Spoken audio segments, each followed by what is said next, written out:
that 400 acres which this government is eyeing like a real estate broker, ఆ 400 ఎకరాలను ఎట్టి పరిస్థితుల్లో, ఇది కేసీఆర్ గారి మాట, మా పార్టీ మాట, మా పార్టీ తరఫున మేము మాటిస్తున్నాం, 3 ఏళ్లలో మేము ఖచ్చితంగా మళ్ళీ ప్రభుత్వంలోకి వస్తున్నాం.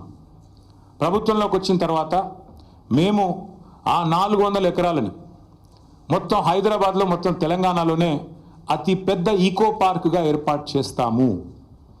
ఇప్పుడే నేను స్పష్టంగా చెప్తా ఉన్నా, ఈరోజు ఎవరైనా రేవంత్ రెడ్డి విసిరే బిస్కెట్లకు ఆశపడి, రేవంత్ రెడ్డి చెప్పే మాటలకు ఆశపడి ఆ ల్యాండ్ 1 ఇంచ్ ఎవరన్నా కొనుక్కున్నా మళ్ళీ కుండ బద్దలు కొట్టినట్టు చెప్తున్నా, మమ్మల్ని తర్వాత అనొద్దు.